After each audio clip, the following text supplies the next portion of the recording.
The name's Davis. JD Davis. And I'm your host of 2DCU, the Two Dudes Cinematic Universe. Stepanian, Kevin is our other host over there. How we doing, Kevin? I am so excited to talk about this movie. Oh God, we're back in the theaters. Everyone's having a good time. Kevin, I want to talk about it, but we just don't have time to die. No, nice. Okay, there it is. Nice. Oh, there's gonna be a lot more of those, folks. Buckle Stupid in fucking here puns for the next hour and 20 or so. This is the Two Dudes Cinematic Universe, 2DCU. Type it into YouTube. Watch us. Look how good looking we are. Watch us. Or if you don't like the way we look, fair. You can listen to us on podcast services, anywhere you find podcasts. Apple, Spotify, 2DCU is the name. Check it out. At any way you can get it, you got to get it. It's like crack, Kevin. We're like crack. Except good for you. I was going to say, yeah, good for you. Not as expensive at all. Right, but just as addicting. Just as addictive. For our sake, hopefully. We are reviewing James Bond, the final of the Daniel Craig era. Heck yeah. I'm so excited to talk about it. No Time to Die is the name of the movie. Came out a couple of days ago.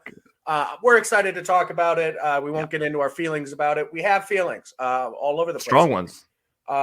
So please stick around for that. Even if, you just want to see that, you can skip ahead if that's something you like. Or you can, if you haven't seen it, we're going to do a slight non-spoiler, and then we'll get into the spoilers. So just keep it in mind for when you do see it. Same as all the movies we've reviewed. If you're just getting around to seeing Free Guy or Suicide Squad or any of those movies, go back and check them out. As long as it's not Venom. Yeah. As long as it's not Venom, we can't talk about that. Yeah. Yep. As long as it's not Venom. Actually, even if you do see Venom, I think it's a fun review to come watch. It is a fun review, and we'll explain to you why that is a Scooby-Doo movie. Scooby-Doo cartoon. Movies. But we've wasted enough time on Venom. But we're excited to do James Bond. Not a ton of news, so hopefully we'll get to that, relatively quick. Who knows? We can ramble. But with that being said, let's find out what that beautiful man to the left, right, depending which way you're watching. I don't know which way this flips. Up. Whatever that beautiful man over there has been watching this week. Kevin, what are you watching?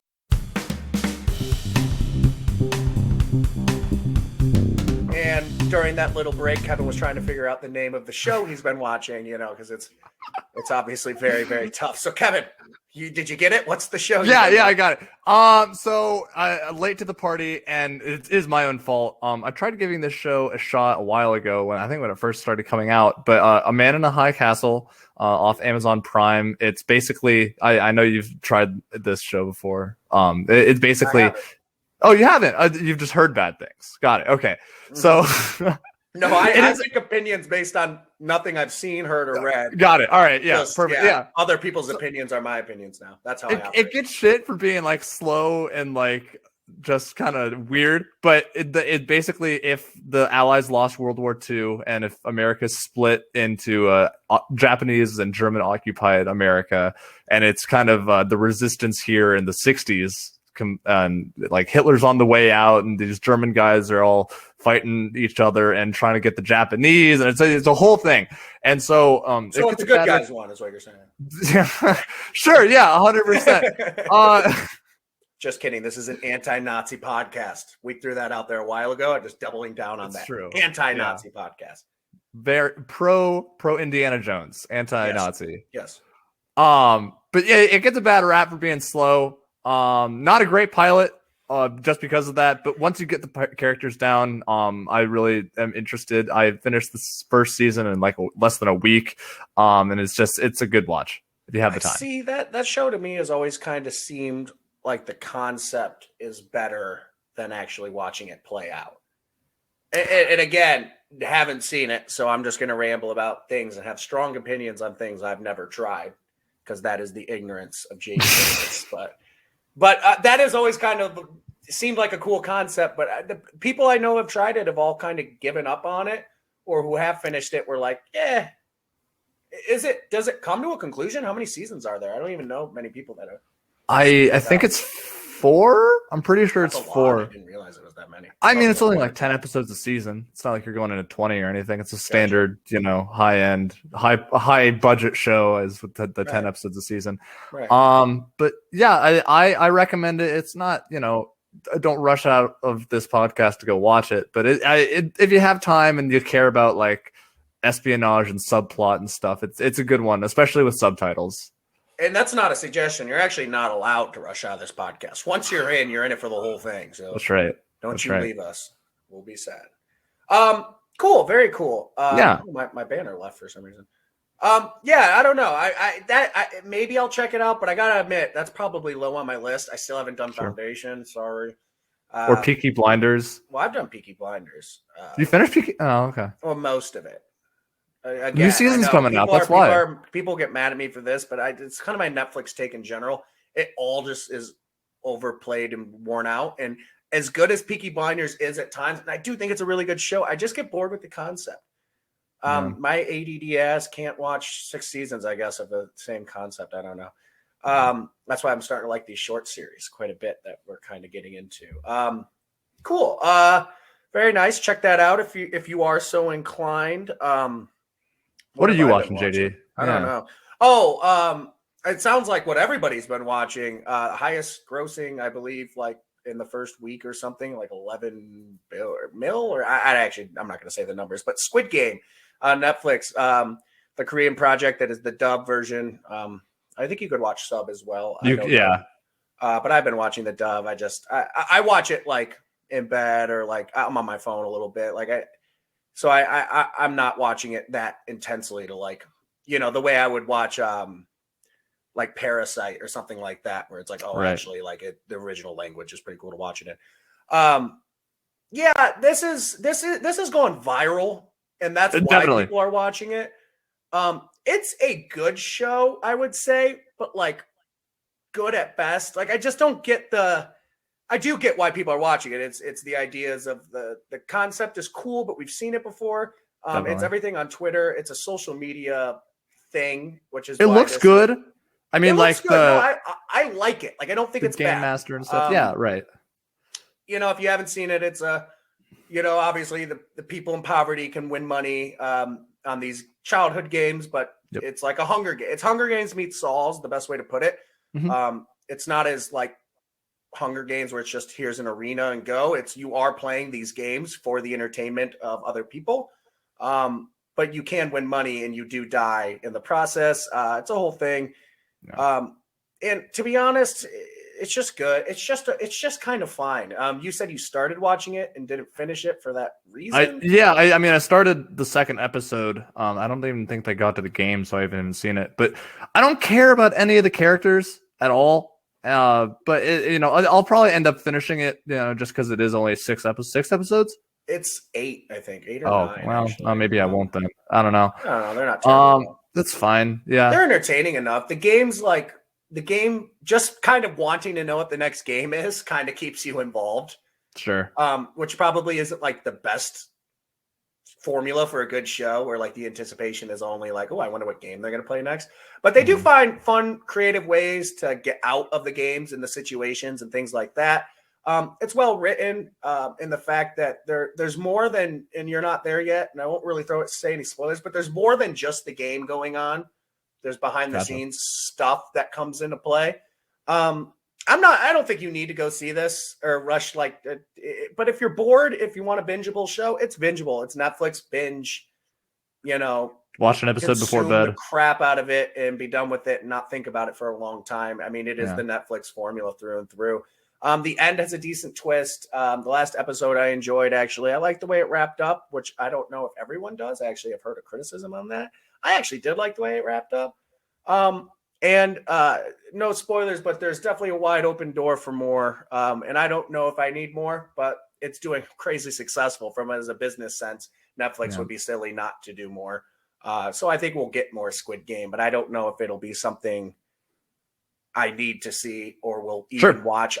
It might be a board one day. It's been out for a while, season 2, and I'll check it out as we lost Kevin there. That was weird. He's back. Weird. He's back for all you visual people.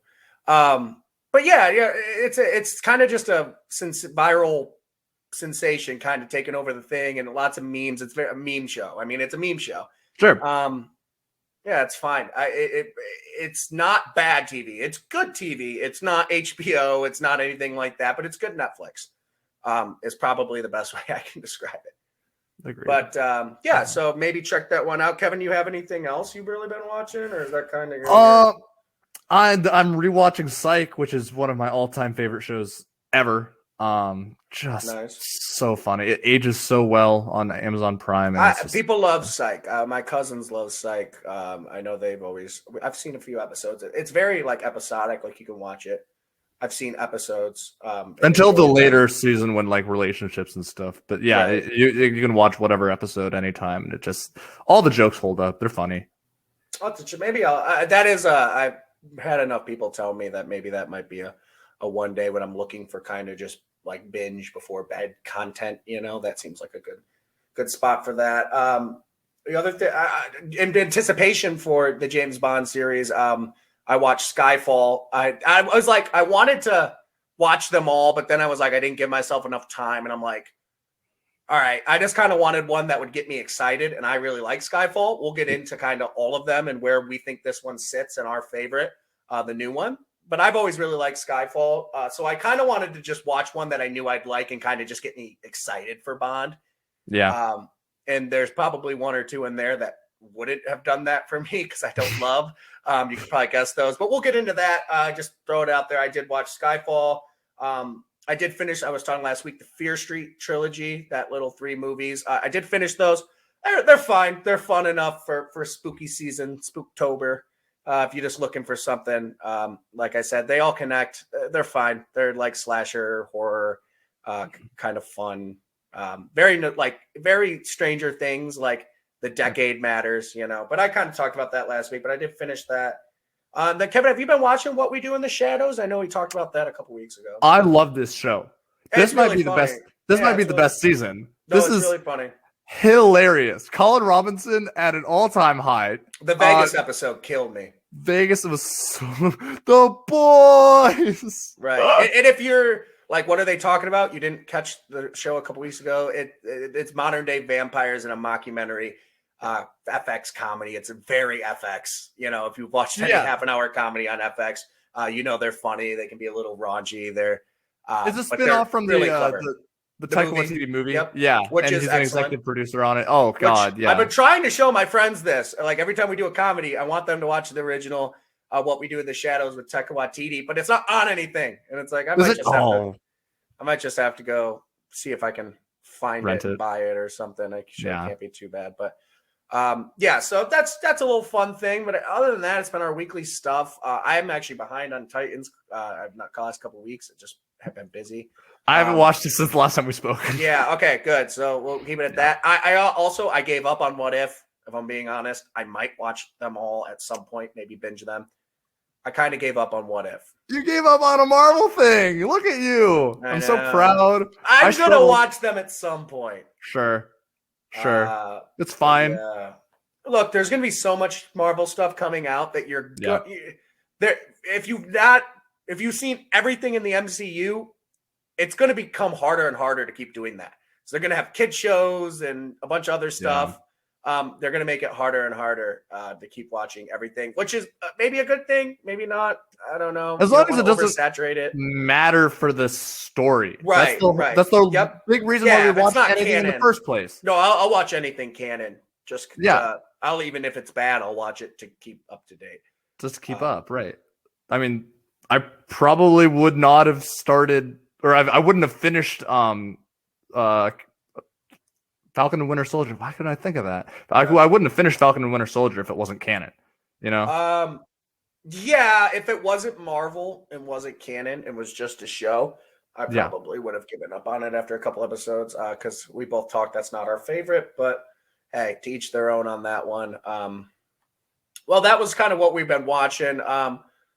But Kevin, there was a finale of a show I've heard you liked called Ted Lasso this week. So ladies and gentlemen, we're going to go into our Ted Lasso spoilers. So if you have not seen the finale or really anything this season from Ted Lasso, now's the time to get on out of here. We love you, but please come back After we're done, we'll have the time in the description of when the spoilers are for both Ted Lasso and James Bond. If you want to skip around, we'll make that doable for you on both YouTube and our comments or our description in the podcast. But with that being said, Ted Lasso's. What's up, guys? This is JD from the Two Dude Cinematic Universe. We're officially a real show because we have our first real hat. So I want to shout out Mohawk Honda. The current supply and demand challenges within the auto industry make it a perfect time for you to get top dollar for your vehicle. Right now at Mohawk Honda, you can take advantage of the Kelley Blue Book instant cash offer. They will put cash in your hand and you in a vehicle in the same day. That's a pretty sweet deal, especially for you recent college graduates like me. Who need a new ride or some cash fast. Mohawk Honda has consistently kept their lots stocked with hundreds of pre-owned vehicles. Their large inventory makes it really fun and easy to shop of all different kinds of makes and models, and you can see that inventory on their website. Stop in and say hi to Greg Johnson, the Assistant General Manager, and any other helpful staff they have there at Mohawk Honda. Mohawk Honda is located in Glenville, New York, and this is the perfect time to get instant cash for your Kelley Blue Book price. All right, Kev, it is finale time. It kind of played out, I think, how we thought. It was kind except Sam stayed, which is my fault. That's true. Sam did stay. That means your big theory. You were right about every part of that arc except for the final. Yeah, that's fine. Tripped. You were up big coming around the corner, and you tripped going through the finish line and took fourth, didn't medal. Sorry, Kev. If I'm gonna be wrong though, this is the happiest I'll be. It's a happy wrong. It's a happy wrong. I'm so glad he's staying. I love this character, but oh man, this finale, kind of a episode though, right? Like I very much enjoyed it, but it was agreed. Like, other than the Sam thing, I was like, wow, lots of times it's been like, this is what I think is going to happen. I get a 180. And you know what? It's a feel-good show. I don't mind a feel-good ending of the season. What did you think overall about first of all, we'll do this episode, and then we'll talk kind of larger season after we're done with that. What did you think about the episode as a whole? Did you like it? Good. I thought it was great. The whole Premier League thing being spoiled the weekend before was kind of annoying for the whole thing. But, knowing that they were definitely going to get promoted, that was just a fun little thing. Just to butt in, if you didn't know what he's talking about, there was not a leak, but they basically showed that Ted Lasso had signed a deal with the Premier League to use footage, allowed to use their actual uniforms, logos and stuff like that. So you knew they were going to make it to the Prem. But let's be honest, I think we all knew they were going to make it to the Prem. For sure. That's what he's referring to with a little bit of a leak. Yeah, I mean, besides the game being, basically just negated for that, it was a fun watch. We obviously saw the heel turn from Nate coming a mile away. We didn't know about the West Ham thing until earlier in the episode, but anyone that's seen TV before is just like, oh, well, that's obviously where Nate's going. Right. And so, I wasn't surprised by anything except for Sam staying, but I'm not complaining. Good finale. Nate's are probably the thing to take away here. I think we definitely had a sense that he was the heel this season. Maybe not, I don't know if the best word to use, but not the bad guy, but, causing issues, causing rifts where he was, a fun, loving character last year. He's causing problems this year. Yeah. I will say toward the end of the season, I'm like, oh, okay, he's going full. He's out at the end of this. Yeah, he's for sure. Doing something else or a head coach somewhere else, or this relationship with him and Ted is a ticking time bomb to implode. But in the beginning of the season, when you started, just showing little cracks, I was actually thinking it was going to be more along the line of how Ted kind of gets him to come around. Yeah, sure. He's not just the players. Right, just because he was, his arc in the first season, he is a good guy. He's such a lovable character who kind of got over some of his fears and anxieties and stuff like that and kind of became the best version of himself. So I'm surprised they went top, sure. Right. So I'm surprised they went with the best version of himself and now he's an asshole. You know what I mean? I thought they would kind of get him back to where we left him, confident, but not a jerk. But I actually like this better, I think, going forward. I think it'll be fun to kind of have a little bit of a rift there. And somehow they're going to create where it comes back around. Those two are like Ted and Nate are going to have some kind of relationship moment or this or that at the very similar to a Jamie Tart, where Nate's going to grow. Or I don't see Nate being a bad guy throughout the entire run of the show, but no, I think West Ham's their record's gonna suffer. I think he's gonna be a shit coach in the Premier League. Oh, you think so? See, for sure. I think he'll start hot and kind of implode down the stretch. But that's for next season. We left next season. We'll see. I can't believe, man, they set it up about 6 different times too for Roy Kent and Keeley to break up, and they did it. I actually liked that. I like that they survived every, step in front of whatever. And we were complaining maybe last week, it might have been last week, about we didn't love the fact that they're just throwing wrenches in that relationship for no reason. Basically, like, oh, here comes the breakup. But then the breakup doesn't happen. So retroactively, I don't mind it. It actually kind of shows how strong that relationship is. And I like that him and Jamie don't hate each other at the end of the day. Right. It was kind of a weird ad where you thought it was going to be a big drama point, the fact that Jamie did say he loved Keeley. But it really came back to that relationship is as strong as ever, which just is mature. what we wanted, right? Yeah, absolutely. Absolutely. They're the couple in this entire thing. They're the fun group. Every time that they're on camera. Jamie and Roy. We were saying, they just kind of got that relationship. Gotcha. I don't know if I like the fact that they're going to immediately have to turn on each other and be mad at each other. Because that's what it felt like they were setting up.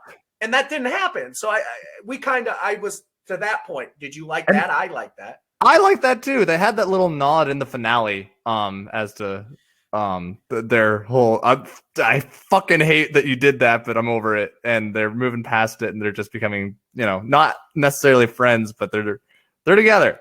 And they don't want to be fighting each other the entire time that they're working together. And Jamie continues to kind of grow as a character and show that. So does Roy. He felt like he did a right. But I like the whole arc of Jamie, and we kind of touched on it last week. We don't like the idea of these arcs kind of restarting, and we should have given them more credit because they're smart, man. They know what they got. They didn't do that. They set it up for us to think that because we're dumb idiots and we'll take the bait. And then they kind of switched it on us, which is what I wanted them to do. So even though a lot of this episode was predictable when it was happening, it wasn't predictable based on some of the stuff we've seen throughout the season, which I did like.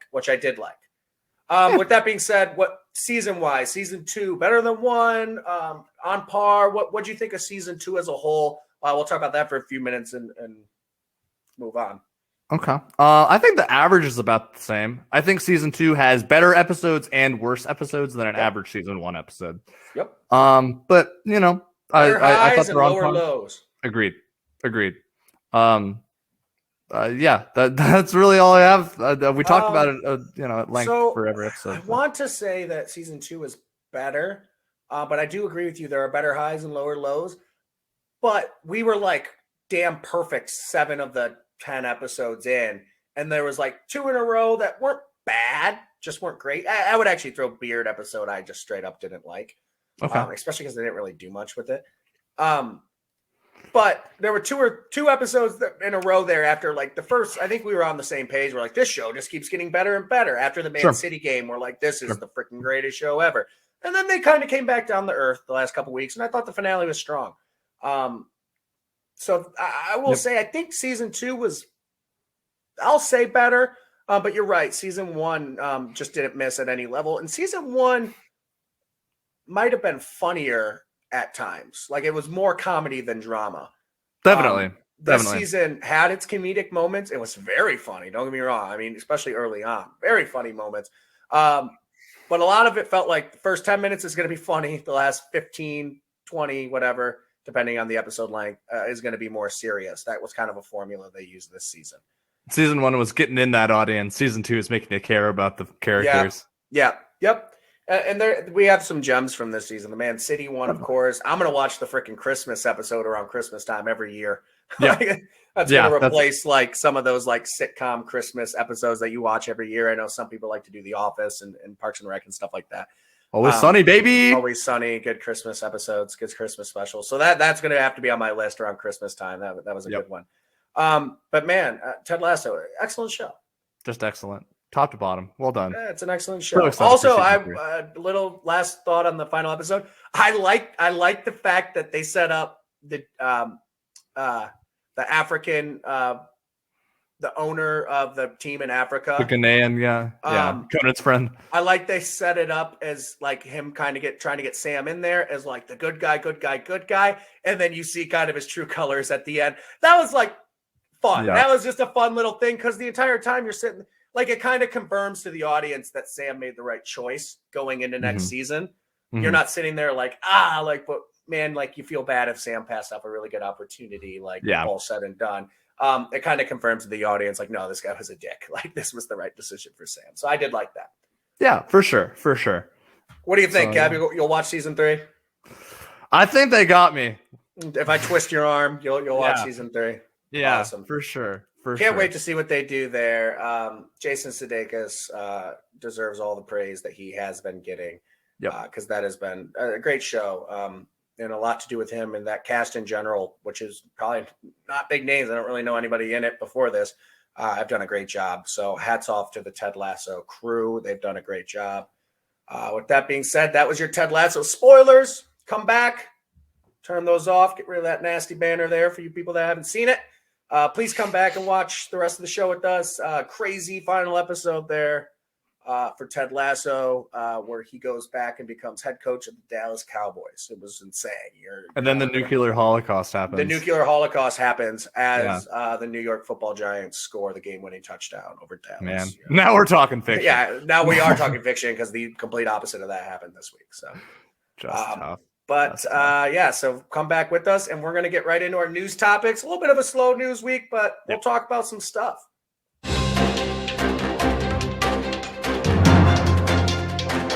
All right, that's your serious news guy, Kevin. I'm your serious news guy, JD, and we're going to talk about some news, and we're going to do it pretty seriously.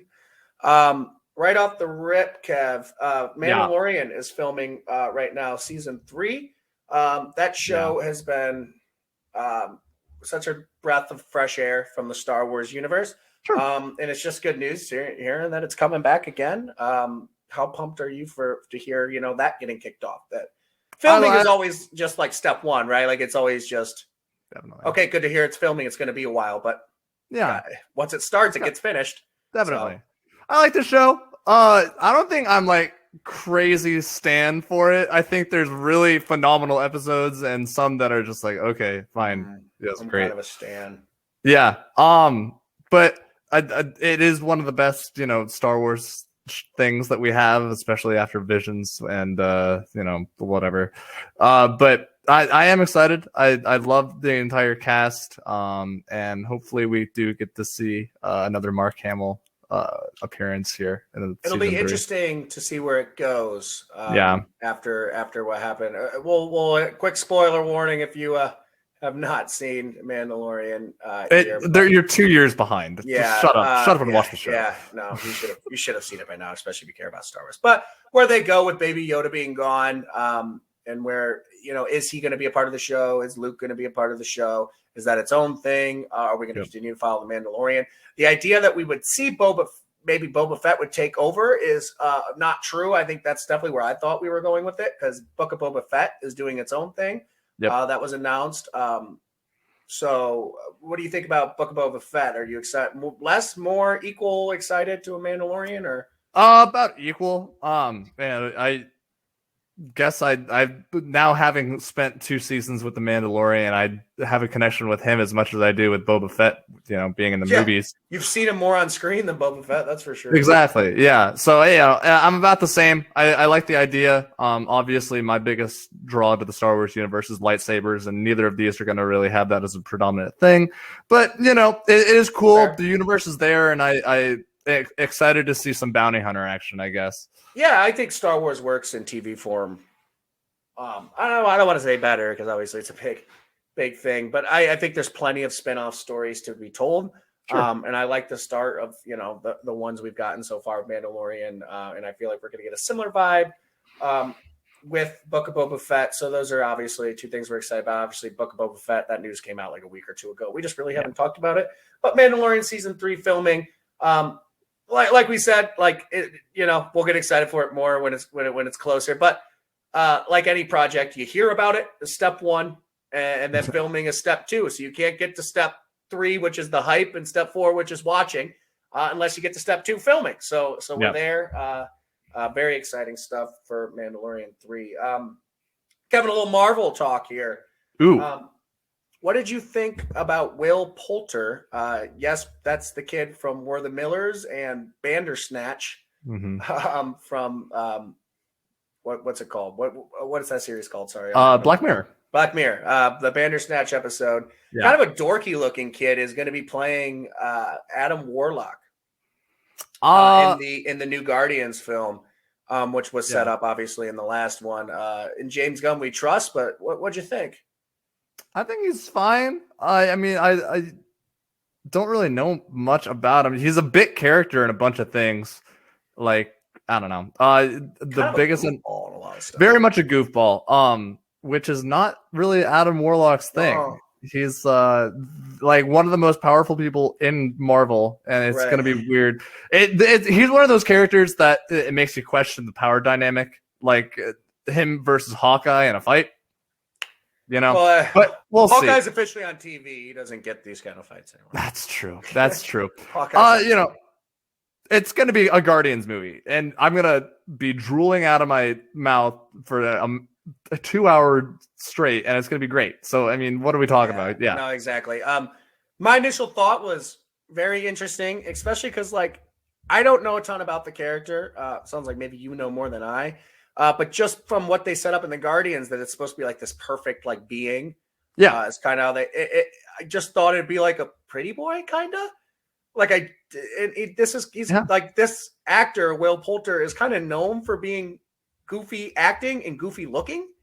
You know, he's supposed to kind of be like the nerdy, freckled, a little bit of the overbite, like, and I'm sure they play into that on certain movies that he's in, but that's just kind of what I've seen him at. That being said, the dude has to have serious acting chops for, James Gunn to actually consider him. So at the end of the day, in Kevin Feige and James Gunn, I trust. Like, they've never led me wrong. But if you would have had me guess who Adam Warlock would be, I don't think Will Poulter would have been in my top like 300. Like, no, you know what I mean? Like, I wouldn't have come to that conclusion ever. So that was an interesting, news. But that being said, the fact that it's someone kind of weird and different means that James Gunn's got an idea of what he wants from this character, and this actor fits it. Which means anytime James Gunn has an idea of a guy he wants and goes and gets him, it works. Definitely. We're going to see, more John Cena, obviously, in his Peacemaker series. And that was a very much a James Gunn saw him in that character more than maybe we did at the time of casting. But, I'm excited, dude. Guardians 3, it's freaking Guardians of the Galaxy. Like, it's Guardians, yeah. We're a while out from it. We got a lot of good Marvel coming down the pipe here. But that movie's going to be awesome. Like, he could have anybody. He could get me and you and probably direct us to a pretty funny movie. So, oh my god, he could cast Roadkill. He could cast Roadkill, and it'd be an Oscar nominee. He has. He has. Yeah, he's got a raccoon. So, a raccoon in a tree. Like, he's done it. Like, we've seen. He's done it. It's true. Moving on from that. Kevin, there's a big movie coming out, and it's coming out a week, probably from a week from today when you hear this. We're filming on a Wednesday here, but I think we'll have it out Thursday, hopefully. Not hopefully, we will. But when you're listening to this, it'll be a week out from Dune. Kevin, I have not let myself get overly hype for a while. Yeah. But the group of people I'm going to see the movie with sent me a confirmation code for our tickets. I'm actually going Friday night, not Thursday night, so I'll be a day behind. And that was the moment where I'm like, oh, I'm allowed to let myself get excited for this. Because it's weeks out. It's I don't want to get my, this will consume, we got James Bond in front of us. We had Venom in front of us. We had some stuff we wanted to review and I wanted to get my focus on. So I wouldn't allow myself to get excited. I'm allowing myself to get excited. Dune is coming up. The trailers look awesome. I've gone to a couple movies recently and it's a trailer for everyone and different trailers too. I'm seeing more. Yeah, there's 3 or 4 out. Yeah, I'm seeing more and more of the universe and the world. It's some people have seen the movie, and it's been good so far from the critics who have seen it. You're one of the biggest Doom fans. I know you've read the book. I don't know if you've watched the old one, but knowing the story, how pumped are you to actually see it play out in front of your eyes? I'm so excited. Oh my god. This movie's gonna cover about 70% of the first book, and it is going to be like 2 hours long or something. What I don't even remember. I don't know. Talk about it. I'll look up the runtime. Long. The casting is just great. Everyone in this is perfect for what I had in my head as a mental image for this movie before and 35 minutes. Even freaking better. I'd watch a 4-hour. I would watch a 4-hour version of this fucking movie. Oh this my god! This is the kind of movie that needs to be like Lord of the Rings. Like, yeah, definitely. It's got to be long. It's got to be really long. Yep. But this is going to be awesome. And I am praying to all the gods out there that the HBO release does not butcher this at the box office. Right. No, that's fair. I mean, it will. It's just how much will it is probably where we're at. Because it will. I mean, we've seen it. Suicide Squad was freaking awesome, and it didn't butcher that movie. Now, I think this movie has enough hype and enough like scale. Like what is being sold to people is the scale of it. The Lord of the Rings-esque scale meets Star Wars, whatever. Need to see this in IMAX. People need to go see this in theaters. Yeah.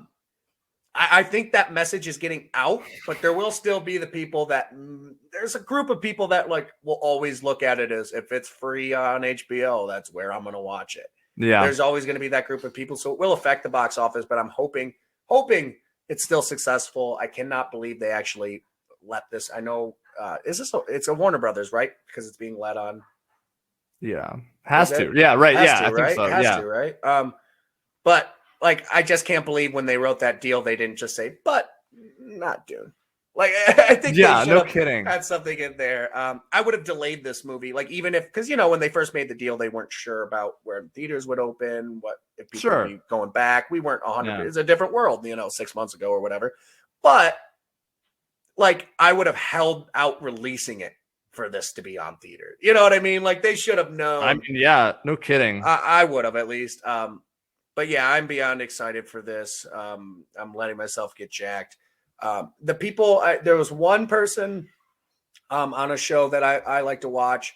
It was like a co-host on the show, had seen it, had gotten an early access to it.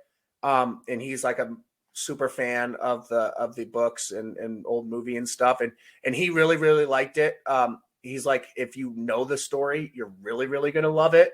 But he's like, I can't testify for people who haven't seen or know anything about it because that's not me. So I'll be interested as someone who doesn't really know the story overly well other than trailers and just kind of talking about it a little bit.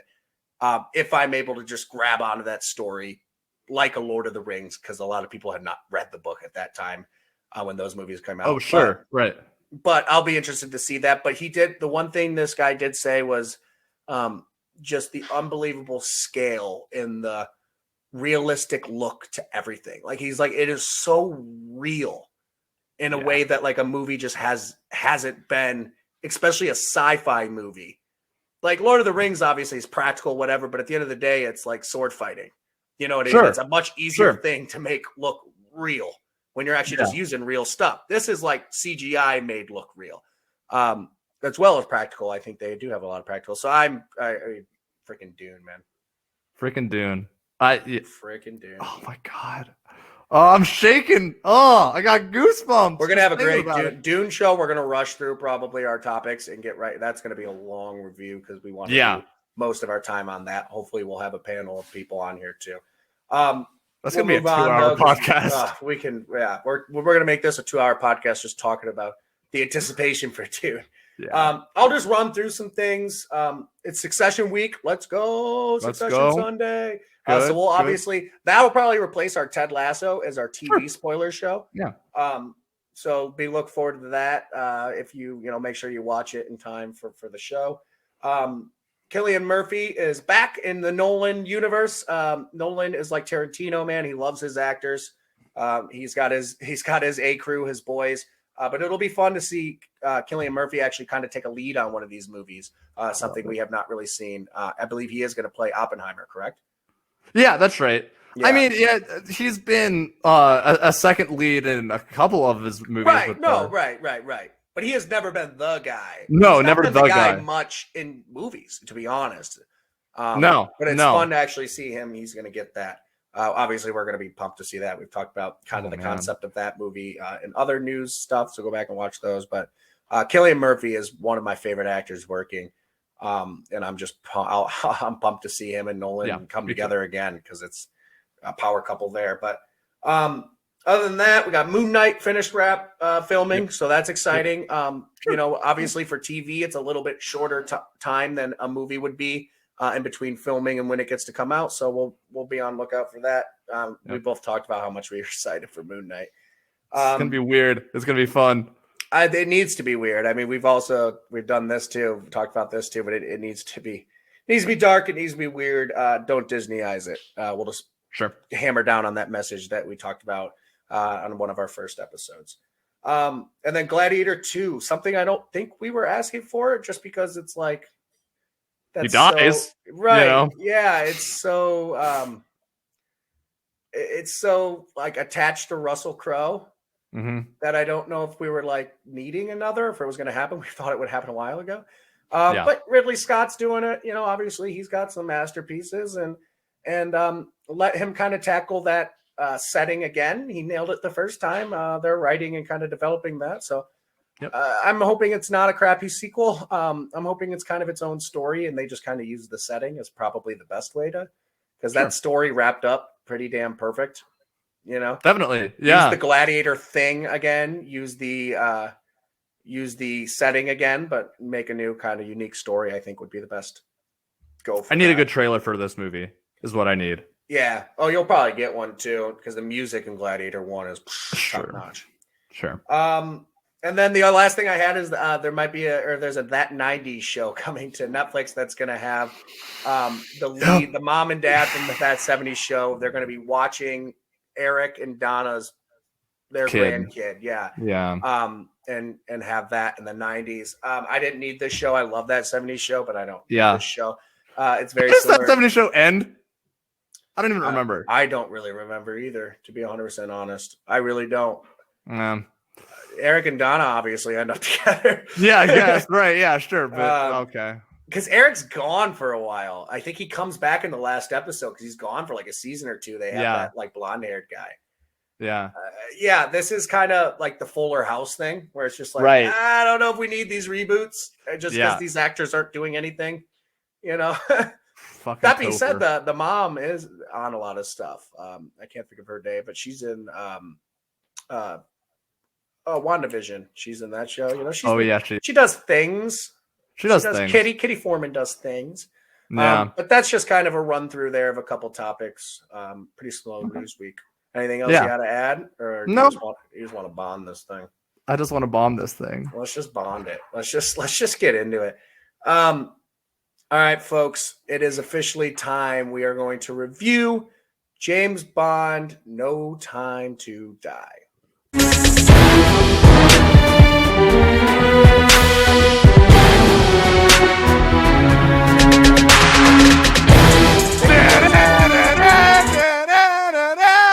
That was the second attempt at that. Yeah, I cut him off in the last time to get our little thing in there. But we're gonna do a quick non-spoilers of what we thought, just generally of the new James Bond film, and whether we think you should go see it. Kevin, did you like this movie? You should go see this movie. Okay. And I will. Yeah. Okay. All right. Yeah. All this right. is sold. This is a phenomenal movie. And it's the last time that your boy is going to be playing James Bond. It's a great send off for him. And it just truly for the diehards that have been following the series and like actually know the plot and stuff, it's pretty cool. They have a lot of throwbacks and a lot of good action in this. And I was bored for very little of it. I'll just say that. Can we just, before we get into anything more? Yeah. I don't think there were issues with these movies throughout of Daniel Craig's tenure, but I think we can both agree none of it had to do with Daniel Craig. Just to excellent job, Daniel Yes. Craig. Excellent well job, done. Daniel Yeah. Craig. Round of applause to you. Well You have done. been excellent. You have been everything we wanted from Bond. He is that character. For me, Definitely. someone who has not watched any of the other ones, he's the only Bond I've ever known. Just because I wasn't huge into the series. I still am not like a crazy Bond guy, but I've really come to appreciate these movies and like these movies. And the character and Daniel Craig is so freaking cool and does all the Bondisms of, the fixing the cufflinks and, the line delivery and everything. It's going to be hard to see him as anything else. It was interesting in Knives Out because he's just so damn good as James Bond. So thank you, Daniel Craig, for giving us 16 years of your life.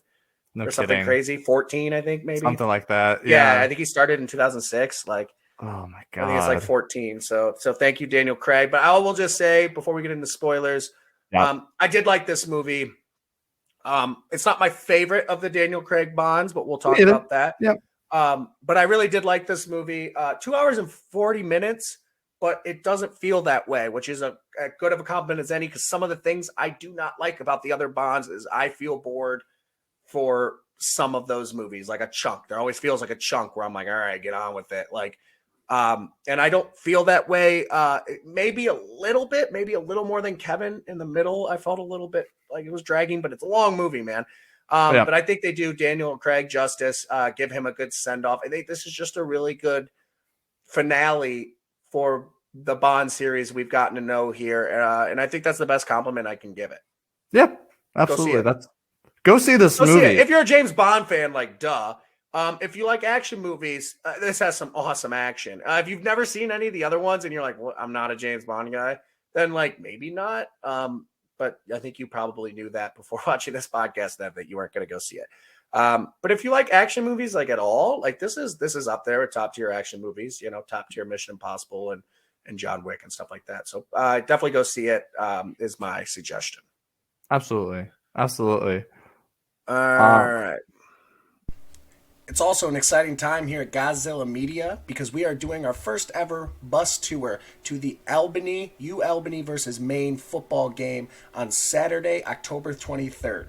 Thanks to our friends at Johnstone Supply in Troy, we are helping them kick cancer. Johnstone Supply in Troy and Godzilla Media are supporting Pink Month. All proceeds from the trip will be donated to the American Cancer Center. So make sure you sign up to be on the bus. It's $60. You get a t-shirt, bus trip, food and drink. You get to meet a lot of your people from the Godzilla Media, especially up there in New York. And you get to see a pretty sweet football game between UAlbany versus Maine. It's a ton of fun, and all the proceeds go to cancer. You got to check out Godzilla Media. Be on it first. All right, we're going to get into spoilers here. I realized I had the review the MCU. We are not reviewing the MCU. We're just reviewing a movie. I got that mixed up. Not just any movie. We're going to get into the spoilers of James Bond.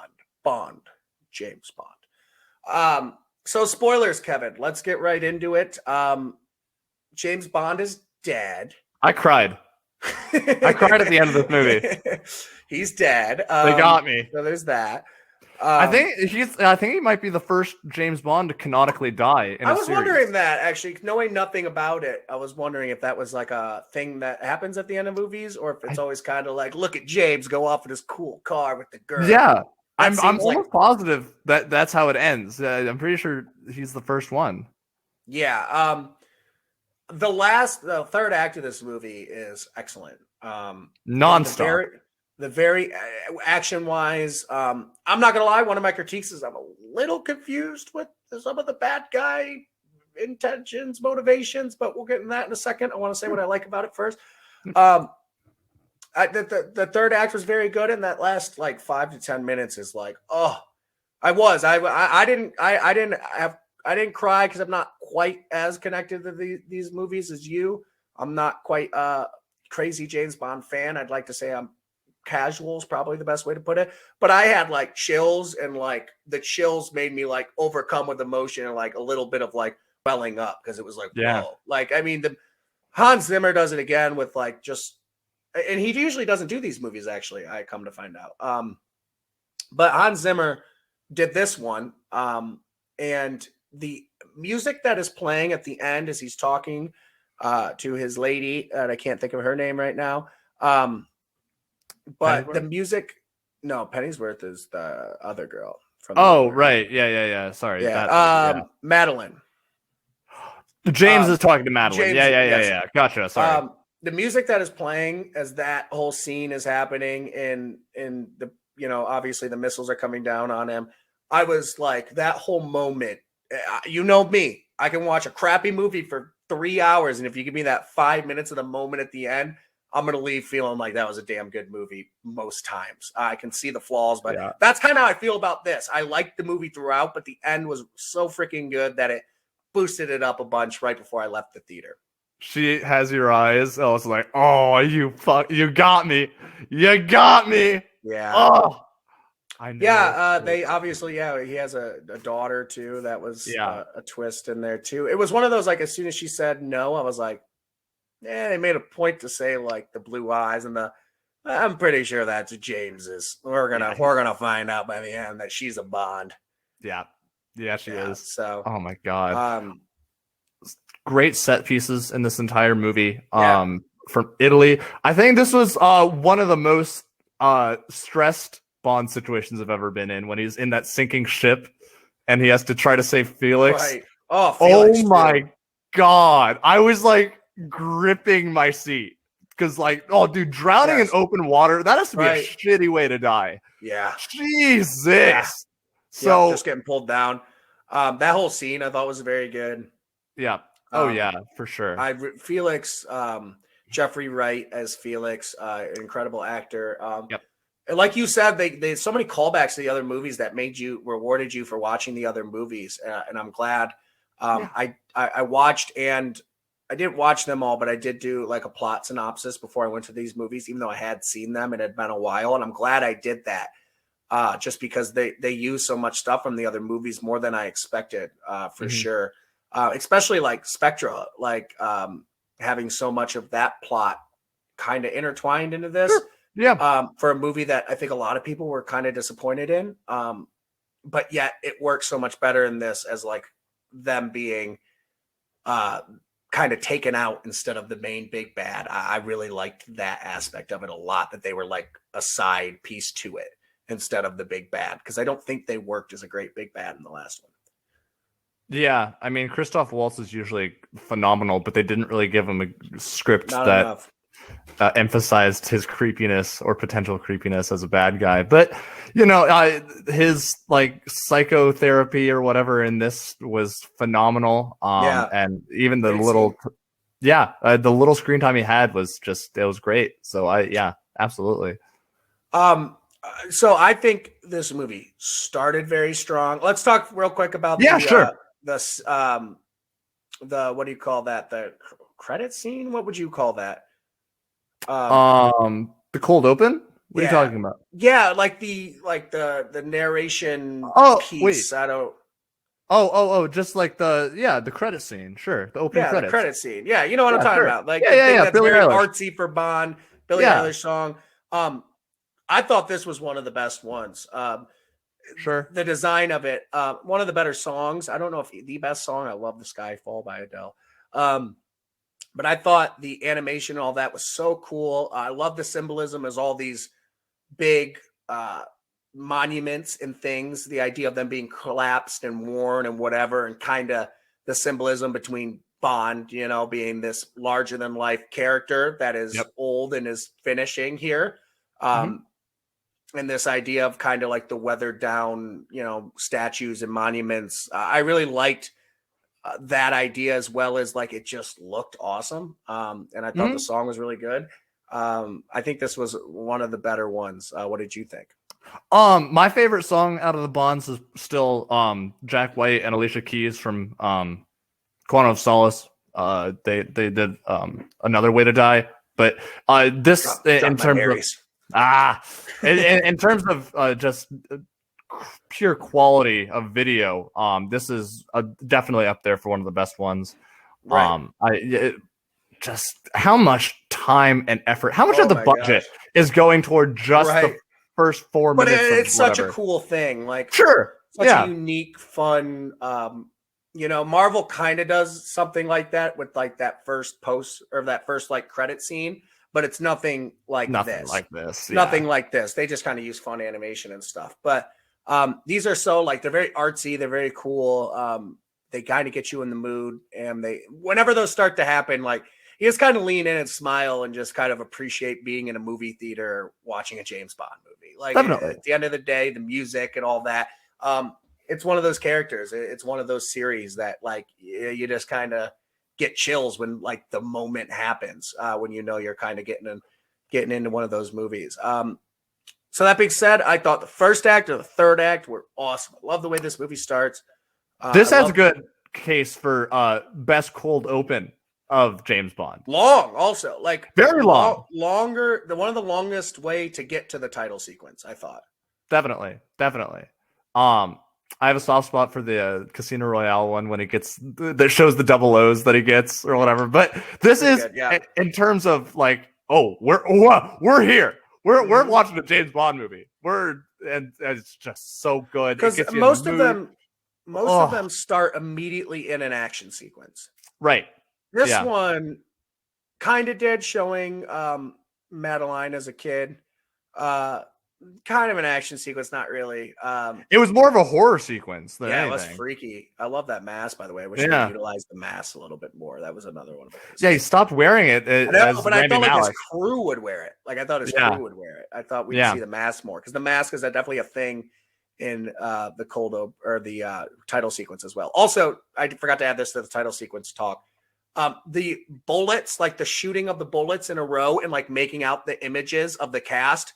So freaking cool. I love that. Nice. Especially. It was like a faded image of the cast, but it was made up of all like bullets shooting out. That's just another, I just remembered that. And I really thought that was cool. Because usually I don't know if they show as many like actual images of like the entire like team, which we get a lot of in this, by the way. Like every main character. I'm actually told, I saw a fact that this is the only second Bond, I believe, that has James Bond, Q, M, Felix, and Moneypenny, like all the main characters in one movie. This is only the second one to do that. So that was pretty cool. But nice.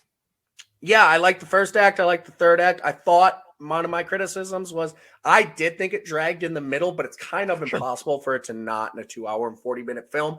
There has to be some downtime, but I thought the downtime wasn't utilized with like riveting conversation or anything. Kind of when Bond goes back to the 00, the MI6 for the first time. I wanted a little bit more in those conversations. Right. But it really, the only really fun part about that was the back and forth with the new 007. I really enjoyed that. What thoughts on that? I agree with you. Obviously the best part of this movie is the third act. I think that's kind of undisputed. Yeah. But that's what you want it to be, by the way. It's of course. It's a James Bond movie. I hope. Yeah. Right. Yeah. But you're right. I think it was probably like hour to hour 45 or something that we're thinking of, and it's fine. It's right in the middle. It's world building. And you know, if you have been watching old James Bonds in the recent memory, then you are like, you know, okay, that's what they're talking about. Okay, yeah, gotcha. Q's back, gotcha. Yeah, great, yeah, all that good stuff. It's part of the James Bond universe, and because they do all that hard lifting in the second part of this movie, that it sets up for a great set piece in the end. So as much as it was boring, it was exciting at the end. And it wasn't like terribly boring. No. I just thought like when that first conversation with James and M in his office, it was fine. I just thought that should have been like a little better, like back and forth. And it was pretty like straight to business. It was like, where you been? Okay, whatever. Like we kind of saw that in Skyfall with the old M played out so much better when he shows up to her house and he's like, where the hell have you been? Not like you're alive kind of thing. Yeah. Like I guess like I'm just because I recently watched Skyfall, kind of comparing the two M's, seeing James thinking he's gone. And the older one was just significantly better, but I'm probably being a little picky here. I agree. Mom was fucking cool as M. She was so awesome. Yeah. I really do like Voldemort as M. Right. But Voldemort. Yep. Yeah. But it's hard to compete with the first one. She just had the part down to a T, and it was a great relationship that they had. Which I appreciated that they paid a couple nods to her in this one, but in terms of no, for sure. Um, the other, if I'm just going to throw my complaints out there, because I don't think this was a perfect movie. I think this was a good, closer to great than closer to like average, but good is probably where I would put it, on the better side of good though. Okay. Like pretty damn good. How about that? Pretty damn I'm not gonna good. throw like the great word out there, but pretty damn good. And a lot of what I wanted. I love Rami Malek. I was underwhelmed with his bad guy almost overall. I agree. And it's nothing against him. He's a great actor. He acted it, I'm sure, exactly how he was directed, and he probably nailed that. It's just we've seen Bond bad guys. I'm thinking of No Country from Old Men guy. I can't think of his name right now, but like Skyfall bad guy. I know I keep bringing it up, but like I just think he's the best bad guy by like a lot. And Rami Malek was just so like, and I understand that was the role. Like he's supposed to be like emotionless and whatever, but like almost too much to where like I have no idea who this guy is or like what his deal is other than what's been told to me. I'm getting nothing of his character when he opens up his mouth, and he's not in it a lot. No, he's really not. He's in it the last hour. Yeah. And then that's about it, other than the first 5 minutes. But yeah.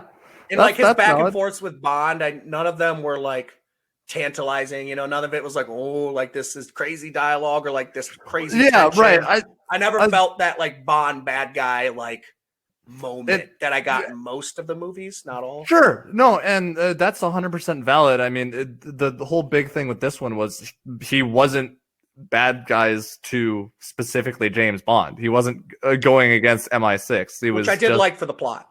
Yeah, he was even going against Spectre, which is the bad guy in the last movie. So he's kind of his own thing, which, really in its own ways, it's great perspective and stuff. But like you hinted at, it doesn't allow for that crazy connection to take place between the hero and the bad guy if, this is just all of a sudden, I guess theoretically, we're not aligned because you want to kill a bunch of people. But if you're going to kill people, a good place to start is Spectre. So I don't know. It just, the script is fine for him, and it's just whatever. Yeah. And I guess maybe I'm asking too much because you're kind of making a good point of like, I enjoyed the plot, but part of the plot is the bad guy is not menacing. You know what I mean? Like the bad guy he isn't the plot. He is a part of the plot. I do love the angle of him taking out Spectra and not liking them. Or Spectre. Do I keep saying Spectre or Spectre? It's Spectre. I think you said Spectra, but that's okay. I keep saying Spectra. Yeah, no, I don't know what that's about. Spectre, I like the idea of them being enemies, and him taking them out. And then my only problem is with the plot, and you can help me here because I might have missed something. Sure. That next step of like, now I'm taking out all these people and playing God. Where does that come from?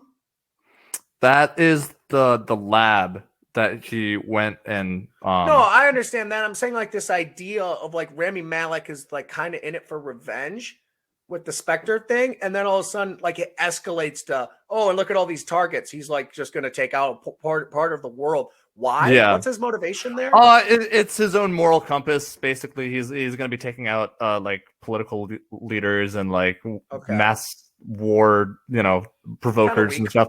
But I mean, they're also connected genetically and stuff, and so it'd kill all of their families and all their families and all that stuff. Kill the bloodline. Yeah, exactly. And we learned that from Harley Quinn. Always kill the bloodline. Yeah, always kill the bloodline. But so again, there's not a great answer to that. Then all right, that is part really. Of my. It just feels like it's like, all right, this is the final James Bond. Like, there's nothing to really show. Like, this is a world-ending situation until it's like, bam. Oh, also, like, he didn't just take out Spectre. He's also taking out all these people. He's going to kill millions. Like, that kind of came out of left field for me. Yeah, sure. That's fair. Because it felt like they just needed to ramp it up. And I get that. I did. It made for a heck of a third act, so I'm not, like, complaining about it. I just think like you could have maybe laid a few more hints or added a little more crazy to Rami Malek's character. Maybe even have like a religious edge to him that like shows him trying to play God. Or a little background to his character at all, just to maybe see like, oh, okay, I can see how he got there. That I just don't think we got. And in a 2 hour and 40-minute movie, I think you could have allotted a little time to that. Definitely. But you know, I'm nitpicky here to an extent, but I did the bad guy, I think, is probably the weakness here. In the motivations in general, but it did make for a cool third act. Also, they hinted a couple times at the plant stuff, but like when you got to like the garden thing, didn't that feel very last minute too? Like all the like plant garden, like this it wasn't really supposed to be a whole thing though. But it was, because it was like, if you take this, like you'll listen to everything I say, and then like you go and they're like manufacturing it, right? Like that's not from the garden. It was just, you know, he had a bunch of weird ass plants. It wasn't anything to do with the serum or the disease or something. Okay, maybe I read that wrong when she was talking about like, if you take this, like you'll listen to everything I say or whatever. I mean, you're right, but like that wasn't like the big master plan. The master plan was like nanobots and stuff. They went from a garden, right? So I guess I was confused of they were shipping out all the nanobot stuff. Yeah, that's what that's what the melt your face stuff was that everybody was working on in that big set piece. You know what I'm saying? Mm-hmm. So they needed to blow it up because that was all going out that day. Like that was the timing of it. The timing all didn't really make sense to me. Is that kind of just? The ships were apparently on their way to the island to go pick up this stuff, and they wanted to destroy it at the source so they couldn't make any more. And so they tried to get it before the ships got there. Once it's on the people there, like once you get let one person out of there and they're infecting the world, then the world ends. Is why like you kind of needed to. All right, cool. All right, I'm more on. I just don't think that was overly well explained. No, overall, I thought the plot was pretty solid, but there were some holes. But it's a James Bond movie.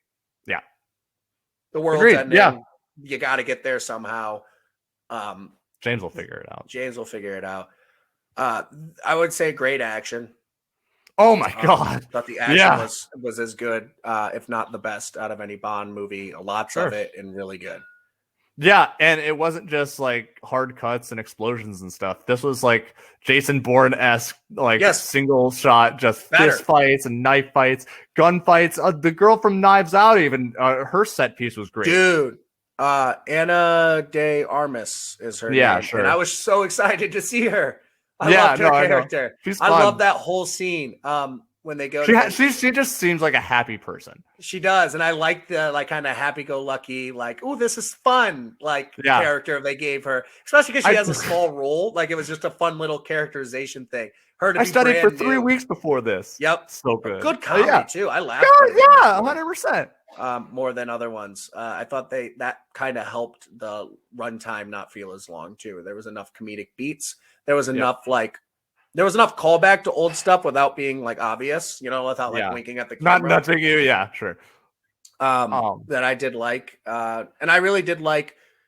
People might have problem with the 007 character that they brought in. Sure, yeah. Naomi was her name. I don't like at all, like because it's not like the thing about it is like James Bond is still James Bond. The 00 thing, I liked the back and forth about it. Of course, they would give it away. I liked that like dynamic he had with her, and then giving it back to him at the end was a cool little thing to kind of show, like, because it was really important to her the whole movie. And I think that's kind of most people's, when they first get to know Bond, they think like what an arrogant asshole, and then they realize like he's actually a pretty good guy, and he gets, you know, he actually has always got the best intentions on his mind, unless it's with women. but I like that like kind of full circle relationship he had with the new 007, which in no way felt shoehorned or preachy or anything like that, which I know that some people might think, but I really, really liked it. And this Bond series is ending. It's not like she's the next Bond or anything like that. Like, I think they're getting a whole new cast. And I didn't think that's where they were going. No, I don't think that's the route. Especially because Daniel Craig, basically came out and said like James Bond shouldn't be a female, like a female should get their own like Spy role movie. and kill it and do all that. But like they shouldn't have to like take James Bond. You should go out and make a great one of your own.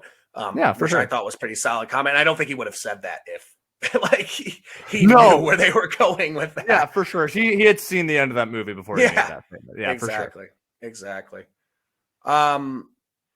What else did you want to touch on? I'm trying to think of some other just Fight scene. Yeah, the end. The end's up there. Yeah. I also would throw in there probably the forest scene. Oh, yeah, just the forest popping scene. Guys in the fog.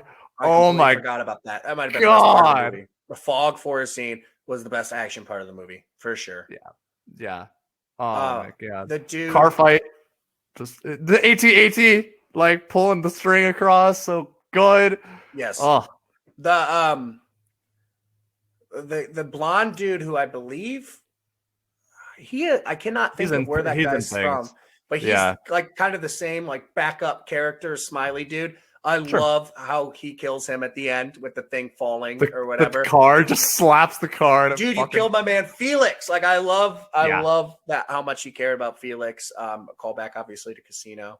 And letting that guy die and the way he did was such a cool badass like Bond walk away as it falls over on him. I love it too because like he sees him, he just tries to shoot him, but he's out of ammo, so he just takes the gun off and then he just walks up to him. Right. Oh, so I also love the way he kills the final bad guy, like kind of everything setting into like what he had done or whatever, and it's such just like a go fuck yourself, boom, boom, boom, boom. You know, like just like not even like no effort or anything. Like you're just something to do right now. It's an afterthought. It's not where his mind is at all. He's just like, all right, got to put you down and then I gotta problem solved. Yeah, accept the fact that. Now, did you like the kind of twist that he was infected and he couldn't touch her or anything like that? And just kind of accepting death. I mean, I had a feeling. Before the set piece even started, but the fact that they added that, I guess, was a good enough motivation to stay on the island. But there's no way James was leaving there. No way. Nope. So I don't know. As soon as he's on an island, you're like, oh, James is dying on that island. James is dying for sure. No, but I also like the fact that he was shot. Like I was kind of the same. Like I don't need this. It's kind of cool in theory because you did set it up. But at the same time, it's like the idea that like you can't touch her or anything, and there's no way to turn around or anything like that. It's like, well, science gets better every year. There might be, like, I'm not going to call it quits because he's not going to go like infect everyone. Correct? Like he can kind of like stay carefully. It only affects her because that was her blood. That's why he kept it or whatever. Her DNA. So I'm pretty sure it's only her bloodline, like her family, so he couldn't touch his daughter or her. That's how I read it. But not the rest of the people that were going to die anyway from it. No, because like it's weaponized. Like he had all those people's DNA. Like it's weaponized to specific DNA. So that one that James had, I think, was weaponized to just for her because DNA. So anyone she's related to, the vial. Because it's the same thing with how he killed her father or whatever when it touched her. Like he's not like infecting everyone the rest of the movie. Gotcha. That was also not her father. Or not her father. Did I say father? That's I know. Okay. Her father was in the last one, correct? In Skyfall. Okay. Yeah. Was it Skyfall? No, it's Spectre. Spectre. It was Spectre. That's right. But either way, not her father, because that wouldn't make sense because they would be the same thing. So she would have died immediately. Yeah. But like, I think after like that, having that in her or on him, the only people they could hurt is that guy's family. Gotcha. So that's how I read it. Sure. So like he could still live his life. He just couldn't be like around his like woman, and I don't even know what to call her. It's not his wife. Probably would have ended up being and daughter, his lover and love child.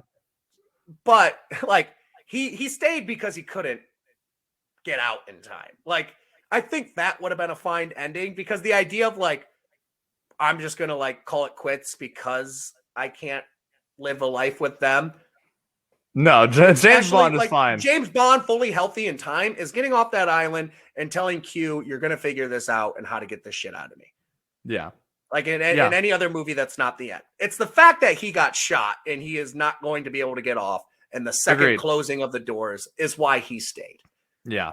So I guess like it seemed almost unnecessary, but it also added just a little extra. Like I think it was maybe just the screw it moment he needed to like have the moment where he's like, I'm not even going to try. Yeah. Because this is like a long road to even, I don't want to be out of breath for my last breath. No, I'd like to be outside when I die. Sure. I'd hate to get crushed like my legs and then have it like just be perfectly where like, like there's something on top of me, but I'm not going to die for hours. One of those. Yeah, sure. Probably not going to happen though with all the missiles. But either way, I like that you like that they killed him. I like that they killed him. Love that they killed him. Yeah, his journey was over. It's fine, and it was just phenomenal. Everything. All of these movies are so freaking good, and they ended it on such a good note. And just, oh my god, and the way they send it off too, like that montage at the end was just, oh yeah, god. It was very good. Kicks your heart right in the balls. The old heart sack. Yeah. What was I going to add there? I forget. I don't know. You don't know? You don't remember what I was going to add? I'm sorry. Yeah. I thought you would know. If you were a good host, you would just rip it out of my brain right now. I did like that he died. I liked. Oh, this is what I was going to say. The sentence he said in the beginning when she was like, "Stop looking over your shoulder," or "Go faster." Why? We have nothing but time. I like that. That was like what he said to her at the end. The James, like, you gotta whatever, you gotta get out. He's like, no, I'm fine, but you have nothing but time. Like, I basically am doing this so you and my daughter can. And then she has your eyes, and it was right on the heartstrings with the music, with everything. 10 out of 10 ending, I thought, to a great series. Well done. Oh my god, I want to go back and rewatch Casino Royale right now. I want to go start it all over. I might watch that tonight. I haven't watched it in a while. Man. Yeah, I might have to do the Bond rewatch in just a weird order since I started with the third. Anything else you wanted to add about this movie? No, needs to be said. I'm excited to see who's next. That'll be the next conversation. Tom Hardy, Idris Elba. That's the big two, right? Being thrown out right now. Yeah. But I think that's pretty fan generated. It'll be interesting to see where they go. It's hard. It'll be a hard act to follow, man. Oh my god! Obviously, Craig is Bond. Yeah, it'll be really hard to follow. But they know how important it is. They're not going to give it to a B-lister. It's going to be top notch. Oh my god, 100%. Part of me I love Tom Hardy. Part of me is like, let Tom Hardy redeem himself. But part of me is like, I just watched Venom, and I don't know if I can unsee that terror. Yeah. You know? Like, I'm not gonna lie. Before Venom, I would have been like, yeah, Tom Hardy. Now I'm like, I don't know. It could be someone write Venom. Yeah. I don't know if I trust his judgment anymore. Honestly, yeah. He's good in Peaky Blinders. No, he's getting a lot of stuff. I think he is a good actor. But it could be someone totally new. It could. And I'm fine with that. Yeah, absolutely. I mean, if they want to get another 15-year run or whatever, you got to start him at like 20 now. So that's true. Yeah, Daniel Craig. He said he's like, in his speech at the end, I don't know if you saw. To the cast or to the crew. So good, man. Yeah. That'll get the waterworks going. And he had like been on record basically saying, like, if I do another one of these, it's like, it's going to kill me. But that being said, like, it's the greatest honor of my life, but I just can't do it anymore. Totally respectable. I mean, he gave us 14 great years and five good movies, 2 or 3 great ones. So thank you. Thank you to our forever James Bond, Daniel Craig. Love you, buddy. Now, do you want to, before we go, not like we need to, put it up or anything, just like list yours and what order are your favorites? I have a list in my mind. Do you have a list in your mind? Yeah, this one? Sure. Probably Casino Royale is my number 1. This is my number 2. And then I'd probably go Skyfall, Spectre, Quas. Yeah, we're close. We're not overly close. I go Skyfall 1. I don't know why. I just find that movie so freaking entertaining. Sure. as a Bond movie. And I love, there's so much quick, like Bond, like kind of just back and forth quips that he throws out that lands so good. And there's some sweet action sequences in that. And I just think that plot is one of the best. And I think that has the best bad guy. I'll say that. I think Skyfall's got the coolest bad guy in all the new, not even new anymore, but the Craig Bonds. A lot of mom, which is fun. A lot of her, and it's a good end to her. You know, someone who has been in 2 generations of Bond now with 2 different actors. Pretty cool. Yep. My second would be Casino Royale. Love Casino. I think we both do. I just think that's so much fun. I know that one gets, some people love it. Some people are like, the poker game's boring. I'm like, I like the high stakes poker game with murder in between. Like, I think that's kind of super absolutely. cool. I think it's such a cool little thing. I love Felix in that as well. And I just think that's such like a fun movie. I don't know. And it's a great start to the Bond. And then I'd go this, and this is very close. Like, and who knows? And next time I see it or a year from now, I might feel differently. But that's probably where I stand right now. And 1, 2, and 3 are like 3 and 1 are close. You know what I mean? I like Quas, and putting it at 5 hurt me. The first 3, I think, are in their own. For me, those 3 are better. They're in a league above the other 2.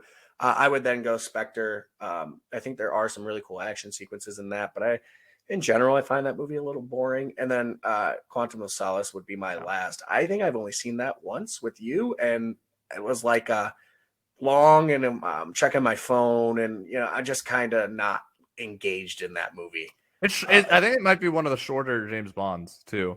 But it feels long. Like, that just goes to show. Like, I don't love that movie. That being said, they're all good movies. Like, I don't think you're going wrong with any of these. But that would be my list. And ours are pretty close. That first 3 is just in a different order. But I think we have the same idea about these movies. One thing I will say about this movie too, compared to our experience last week with Venom, where every hour after I recalled scenes and I'm like, oh, this movie's getting worse by the hour. This movie actually got better by the hour in my brain when I started to think about it more. And I'm like, wow, what an ending. And, the plot was simple enough for a Bond movie, but like great dynamics. And they chose to spend their energy in the right places in this movie. And it was one of those every hour it got better and better. So that's what I'm saying. Like, in a week, maybe I see it again with my dad or something. Like, I might have it up a little further. I don't know.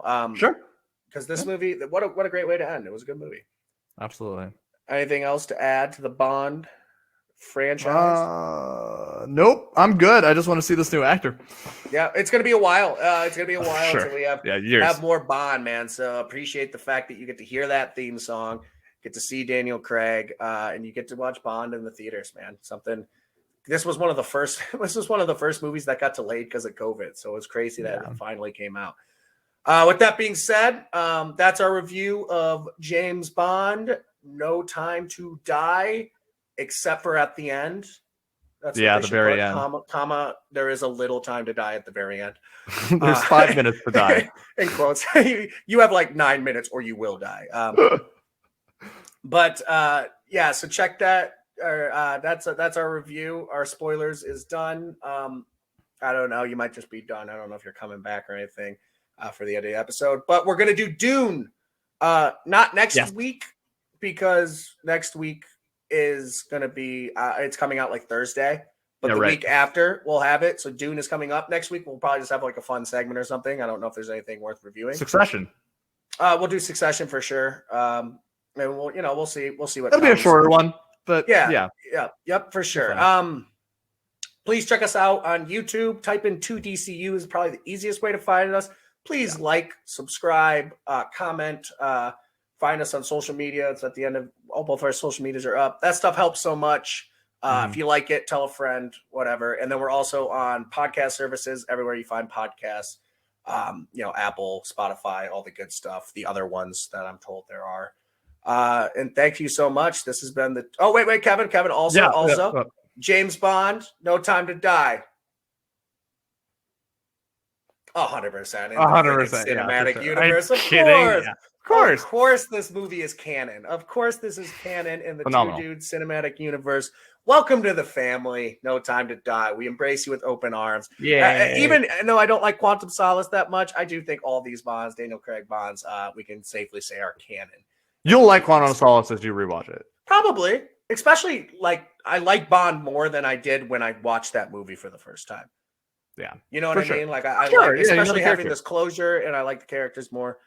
I might do a Bond rewatch just in celebration of our guy Daniel Craig. Perfect. But it is canon. All of them are canon. So welcome to the family. Bond movies. You guys exist in the Two Random Dudes from Ohio. We acknowledge you as a movie. Congratulations. This is bigger than anything you will win at any award show or anything like that. This is Fuck the the Oscars of YouTube. Goddamn right. Canon in the universe. Something that Tom Hardy is not yet. So just saying, if he gets the new Bond, that's the way you wait. he's going to have to try to get the Bond role to try to get canon. That's what Now Venom 3, man. He's going to chase it. It might be great. Who knows? Thank you guys so much. We'll catch you next time. This is it, baby. Peace out, Davis. JD Davis. Hey, Kevin, do you like your martini stirred by chance? Love it. Yes. Yeah. Above anything other than that. Gross. Yes. Because this is a shaken, not stirred, anti-Nazi podcast. Peace out, people.